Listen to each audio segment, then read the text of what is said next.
Y'all, trying to film this TBR has been tasting my patience so much. I agree, Nick Namalita, and this is my channel, The Midnight Librarian, and I will be talking about my August TBR.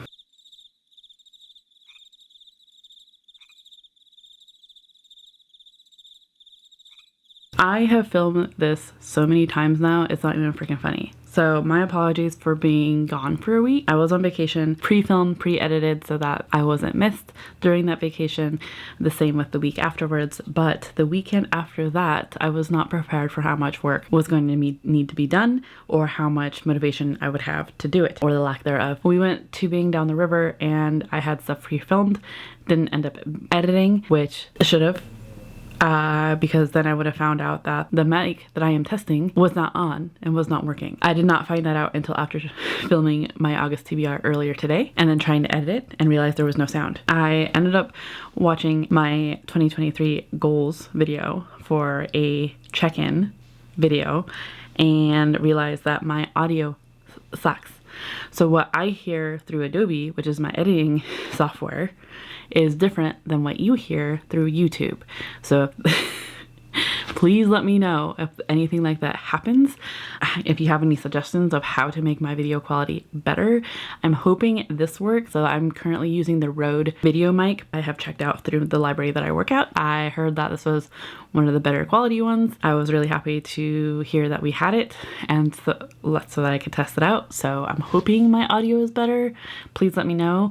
I also apologize that I'm in a different setting. I could not sit any longer. My legs were getting tired. So we're sitting in a chair where my legs can get blood flow. I also apologize for the lighting. All kinds of apologies today because it is now nighttime. I typically film during the day, at least in the morning, and we have run out of sun for the day because I didn't find out that the sound was lacking until sunset, because I had other stuff to do today as my videos were downloading. It's been a time. It's been a time. For August, I hope to participate in 2 readathons. The first one is the full moon readathon hosted by Jan from Jan Agaton. I will have announcements and channel links down in the description down below.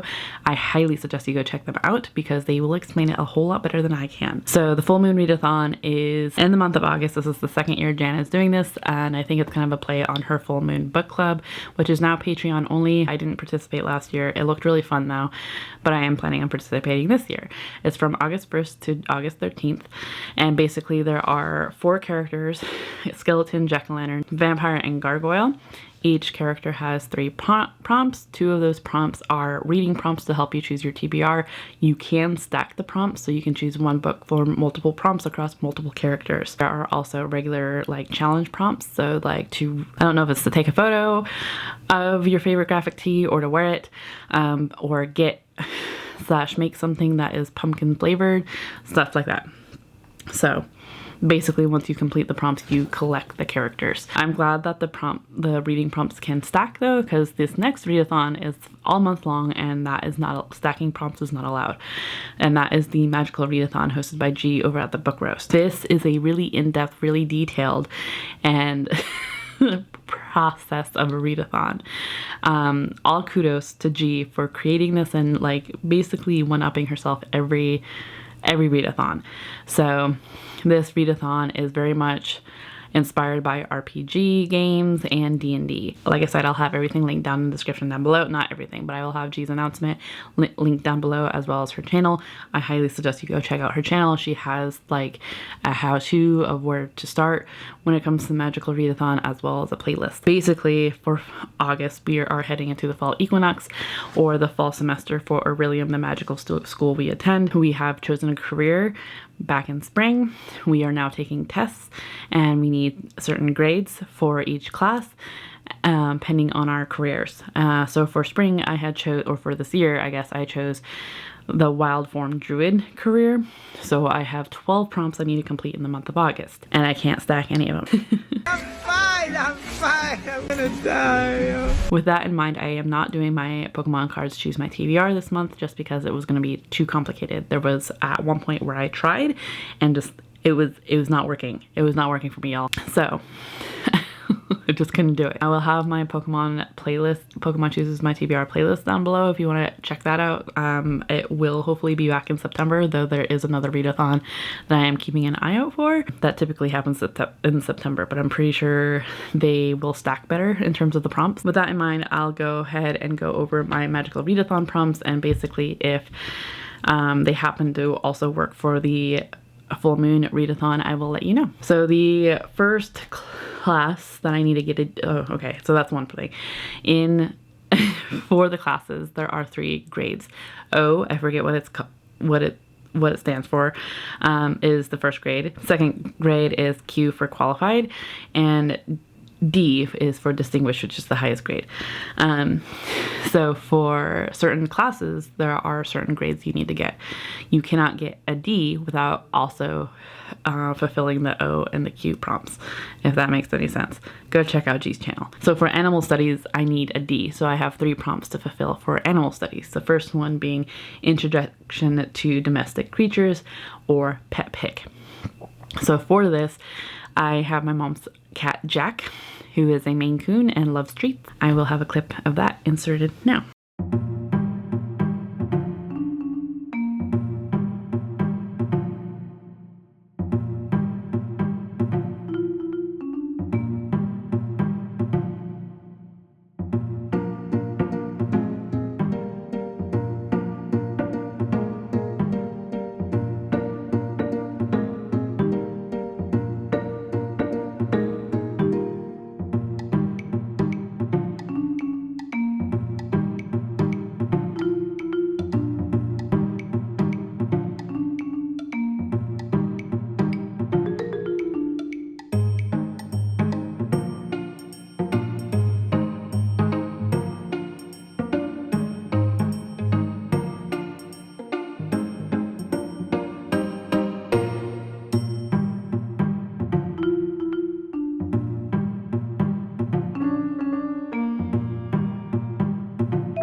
So Jack had 3 vampire books that he could have chose from, because I was thinking that vampires were a prompt in the full moon readathon, and apparently they are not. They are a prompt in the magical readathon, which we cannot stack. So this is going to be a slightly heavy vampire book, or vampire TBR. He did end up choosing Woman Eating by Claire Coda. So I did have him do it twice though, because the first time he chose it, I figured he was just going for the closest thing that had treats to him.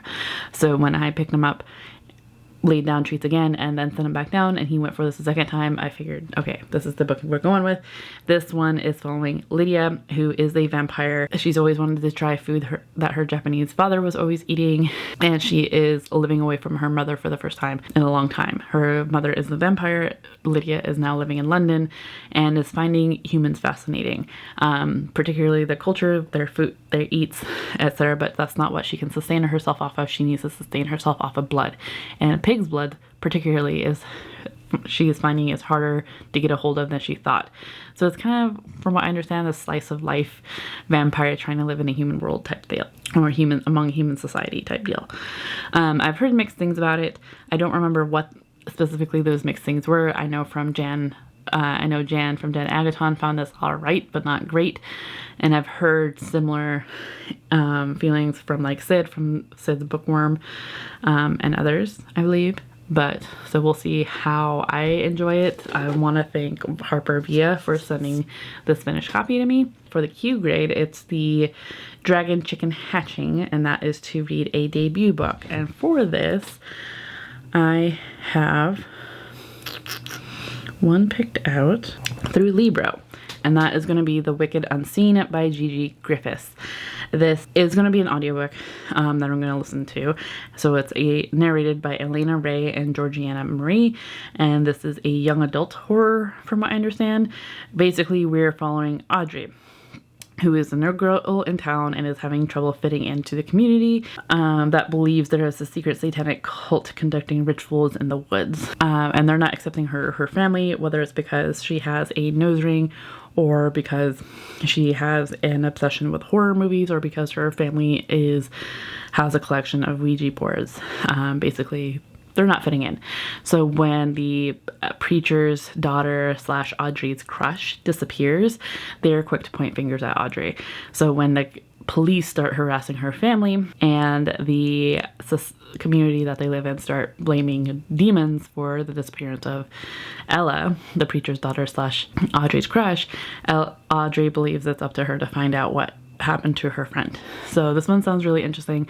It, I believe, is set in the mid-90s, and I believe is inspired by the Satanic Panic, which I'm hoping goes a little better than the last book that I tried to read that was inspired by the Satanic Panic. So, okay, and then the final grade D is Bicom Wolf Care, and that is to read a book in 2 days, and for that I have a middle grade horror and a most anticipated book for this year, and that is Are You Afraid of the Dark? The Tale of the Grave Mother by Rin Chupeco.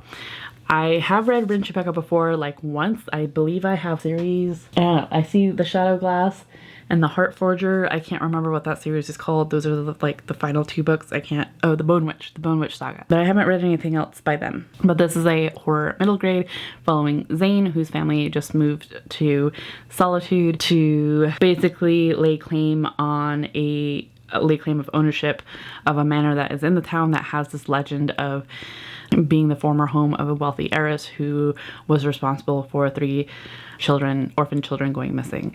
So all of Zane's classmates seem to be friendly enough, but for some reason the mortician's son has a problem with Zane. But when Garrett, the mortician's son, and Zane are the only 2 people in a crowd to see a jealous woman emerging from the manor grounds, they're forced to acknowledge each other, put aside their differences, and figure out how to put the spirit to rest before more children go missing. So I think this will be a relatively easy read. The font is pretty big, as well as the margins. So I think it'll be really fun and exciting. This also works for the first jack-o'-lantern prompt in the full moon readathon for nostalgic spooky book. Are You Afraid of the Dark is in The Tale of the Grave Mother is inspired by Are You Afraid of the Dark, the Nickelodeon series that used to be on Nickelodeon. I want to say early 2000s, but I'm not entirely sure on that. So next I have the class of Art of Illusion, and for this class I have to get a Q, so that is 2 prompts. The first prompt is levitation spell, don't touch the floor or ground while reading. So essentially it's an odd sort of the floor is lava while I'm reading. So technically I can choose any book for it so long as I don't touch the ground while I'm reading it, and for that I've chosen a nonfiction, and that is Smoke Gets in Your Eyes and Other Tale Lessons from the Crematory by Caitlin Doughty. This has been on TBRs before and I just haven't been able to get to it. I've read Caitlin Doughty's other works. This is her first book and I have yet to get to it.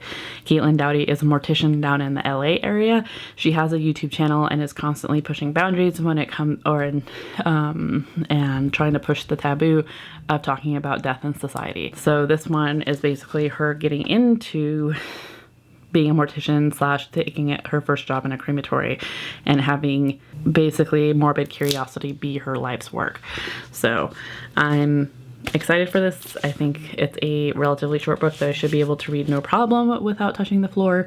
This also works for the gargoyle, one of the gargoyle prompts for the full moon readathon of There's Fire Involved. There is a red foil fire flame on this cover, but crematory, I typically tend to think of fire, so I guess I will learn more. The second prompt for Art of Illusion is voice altering spells, and that is to read an audiobook. And for this one, I'm going to do The Empire of Ivory by Naomi Novik. This is the 4th book in the Temeraire series.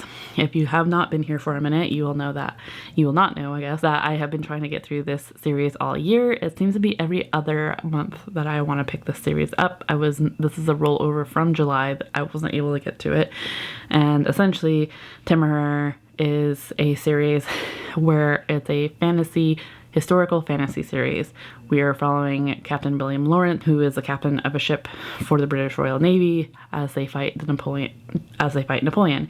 He ends up capturing a French frigate that has a dragon egg on it. The dragon egg ends up hatching before they can get back to Britain, and it's their duty to harness the dragon before he goes feral. Dragons are fairly particular about who gets to harness them, and this dragon allows Captain William Lawrence to harness him. His name is then Temeraire, and they are transferred to the British Royal Air Force to fight Napoleon. And they essentially figure out what it means to be dragon rider in the Royal Air Force, and under Britain's rule, and in the society of what it means to be a dragon and what it means to be a dragon rider, etc., and kind of comparing that to other cultures and other societies. Books 1 and 2, I was warned, were going to be slightly slower than the rest of the series, but I enjoyed them like very closely, similarly to the first book, which I really enjoyed and gave 5 stars. So I'm pretty excited to continue on with this book series. This also works for the full moon readathon prompt under vampire, which is to read a book about my favorite supernatural creature. I think a dragon is a supernatural creature. It was going to either be a dragon or witch, which tends to be my go-to for this year. Even though there are vampires on this TBR, I haven't read a whole lot of books featuring vampires that I have fully enjoyed, so I'm hesitant to say that's my favorite creature to read about. My next class is astronomy, and I only need to get an O in this, but this is a complicated prompt, I feel. So it is Moon Song Ritual, word in the title from the name of the last song you listened to. I have a book filled out for this, but that is because at the time the last song I listened to was Sweater Weather by The Neighborhood, and so I picked The Curse of the Boyfriend Sweater. This is essentially the author learning kind of life lessons from crafters. I was excited because it was already on my TBR. But yeah, this is basically people who craft know things. They know how to transform piles of yarn into sweaters and scarves. They know that some items like woolen bikini tops are better left unknit. They know that making a hat for a newborn baby isn't about just crafting something small, but appreciating the beginnings of life, which sometimes helps make peace with the endings. They know that if you knit your boyfriend a sweater, your relationship will most likely be over before the last stitch. So this one sounded really fun. However, it's not technically the last song that I've listened to. So the last song I technically have listened to, if we go to my Spotify, is actually Believe by Cher. However, looking through Libro with that in mind, there's not a whole lot that I'm interested in reading. So what I figure is that because my Spotify is on shuffle, I can go to the next song and we can see what it is from there.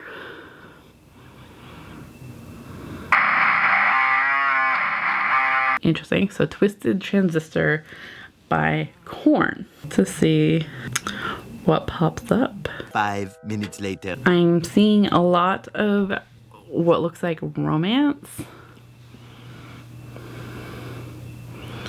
And then for some reason, children's books.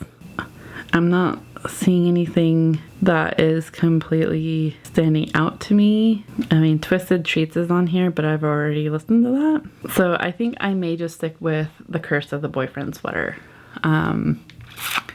Yeah, because that's just gonna be easier. I'm sorry. That one worked out like perfectly, so I don't really want to change that. The next class is Restoration, and I have to get a D. So there are 3 prompts.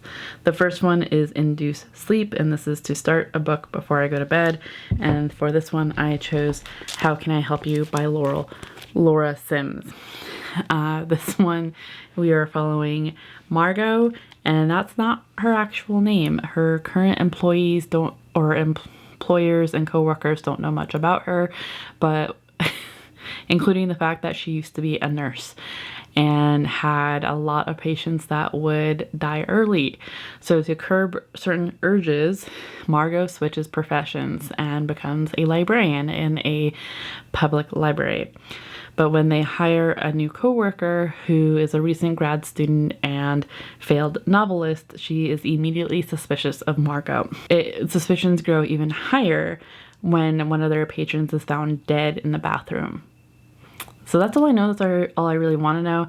Sorry for the reflection. This is a library book because it was a suggestion I made for the library that I work for. It's a recent release and they thought it would be really fun to have this book in their collection. And this also works for a couple prompts for the full moon readathon. It fulfills both prompts in the skeleton character hardback book, which this is, as well as a book between 206 and 300 pages. This one comes in at 240, and this one also works for, could possibly work also for the fire involved prompt for gargoyle, just because there's fire on the cover, but I don't know how involved it is in the story itself. So I think smoke gets in your eyes makes more sense for that one. For Q, for restoration, it's relocating pain. Read a book in a different location every time you pick it up. And for that, I want to do A Wizard's Guide to Defensive Baking by Teen Kingfisher. This is also one that I hope to do via audio through Libro, and it is narrated by Patricia Santomasso. We are following 14-year-old Mona, who isn't like other wizards charged with defending the city. She can't control lightning or speak to water. Her familiar is a sourdough starter, and her magic only works on bread. She has a comfortable life in her aunt's bakery, making gingerbread men dance, but when Mona's life is turned upside down when she finds a dead body in the bakery, an assassin is stalking the streets of Mona's city, preying on magic folk, and it appears that Mona is his next target. And in an embattled city suddenly bereft of wizards, the assassin may be the least of Mona's worries. This one I think sounds really interesting and fun. I meant to read a Teen Kingfisher in the month of July and didn't get to it, so I'm hoping I can get to this one. So when I'm reading audiobooks, I'm constantly doing things and moving around, so I think this works perfectly for the reading in a different location every time I pick it up. It also could very much work for the vampire prompt in the full moon readathon of reading about my favorite supernatural creature, which is witches, this year anyway. Okay, and then for D, for restoration, it is memory test. To do a random letter generator, and the letter that it comes up with, the title has to begin with that letter. So I have technically, yes, I have done this before, but I'm gonna go ahead and do it again. I feel like it's a lot easier than the title of a song. So, oops, come on now.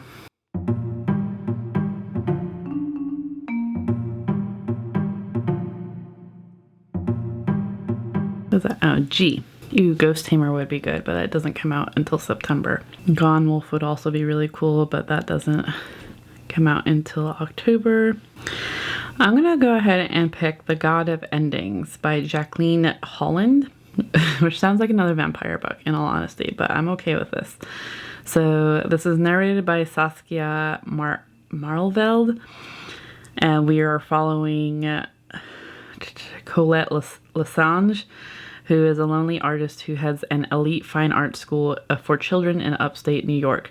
Her youthful beauty masks the dark truth of her life. She has endured centuries of turmoil and heartache in the wake of her grandfather's long ago decision to make her immortal, to make her immortal like himself. Now in 1984, Colette finds her life upended by the arrival of a gifted child from a troubled home, the return of a stalking presence from her past, and her own mysteriously growing hunger. Okay. So yeah, I think that's the one I'm going to go with, which I'm really excited about. I've been curious about it and haven't heard much of anything about it on BookTube, So the next class, I also have to get a D in, so it's another 3 prompts, and that is shapeshifting. And the first one is Formation Fangs, read a book with vampires. And for that, I'm gonna go with Vampires in the Lemon Grove and Other Stories by Karen Russell. This just seems so intriguing to me. It's a book about vampires that has a lemon on the cover.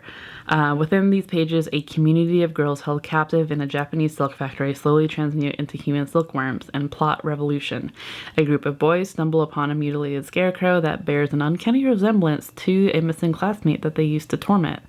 A family's disastrous quest for land in the American West has grave consequences, and in the marvelous title story, two vampires in a sun-drenched lemon grove try to slake their thirst for blood and come to terms with their immortal relationship. So this just sounds like an odd, like, short story collection that happens to have a vampire story in it, and that's it was one of Jack's picks, but he didn't pick it, and I was still interested and not as interested in Dracula this time around. So I think this will be fun. Okay, and then the second prompt for shape-shifting is formation, feathers, random color generator, and to match the cover with that color. So this one I also had already done, but I'll go ahead and do it again because why not? Okay, so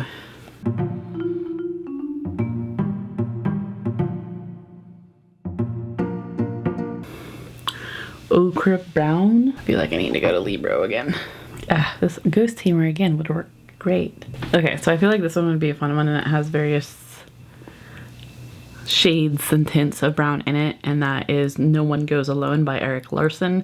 I've been curious about Erik Larson's work for a bit now and just haven't picked one up, and this one sounds fairly intriguing. It's another audiobook, which I'm happy about because I feel like I can get through those fairly quickly.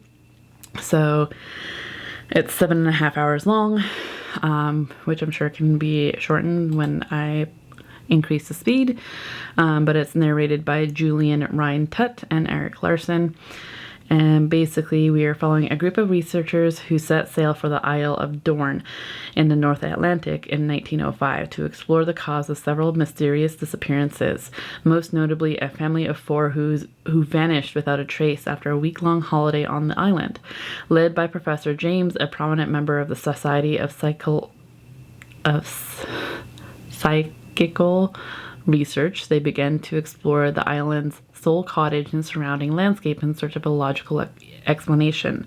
The idyllic setting bellies an undercurrent of danger and treachery, with raging storms and unnerving discoveries adding to the sense of menace.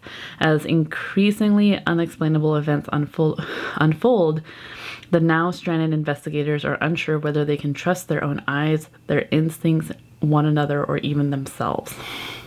So this one sounds fairly unsettling and seems to be pretty good, pretty in tune with the rest of the books on my TBR.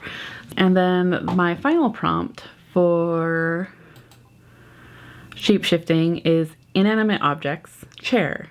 So to read a book with a chair on the cover. And for that, I wanted to try to choose a different one. Just because this one seems so obvious, but I am curious about this one. So I'll go ahead and read it. And that is The Final Girl Support Group by Grady Hendrix. I have read a couple of Grady Hendrix at this point, just two, just a couple, like literally, and have had mixed feelings. The Book Club's Guide to Slaying Vampires was iffy for me, but I gave How to Sell a Haunted House 5 stars. So we'll see how I feel about The Final Girl Support Group. Basically, we are following Lynette Harkington, who is a real-life final girl who survived a massacre 22 years ago, and it has defined every day of her life. And she's not alone. For more than a decade, she's been meeting with 5 other actual final girls and their therapists in a support group for those who survived the unthinkable, putting their lives back together piece by piece. That is until one of the women misses a meeting and Lynette's worst fears are realized. Someone knows about the group and is determined to take their lives apart again, piece by piece. So this one does sound really interesting. This one felt so obvious for this one prompt, but it worked well for it, so we'll go ahead and choose that one. This also works for the last prompt that I needed, The last prompt that I needed, which was for the vampire, which is blood in the title or on the cover. I'm pretty sure it's either paint or blood on that chair, as well as the font. I also forgot to say that the second Jack-o'-lantern prompt was fulfilled by Jack picking woman eating, because the prompt is someone else picked, and technically something else picked. My mom's cat picked. So that is pretty good. I have a little over half of my books as audiobooks, so I have 5 that I need to read physically, which should be fine considering they're all relatively short. Yeah. Thank you so much for bearing with me on this. If you made it this far, let's go ahead and put a vampire prompt, because this one feels fairly heavy in terms of vampires. Otherwise, be sure to like this video if you liked it, subscribe if you have yet to do so. Please let me know about the sound quality or if you have recommendations for mics, let me know. Otherwise, if you are participating in the full moon readathon or the magical readathon, let me know. I'd be interested to hear what your TBR is, and if you are participating in the magical readathon, what career you chose. Otherwise, I hope that you are in the mental mindset to enjoy your reading, and I will see you in another video very soon. Ciao.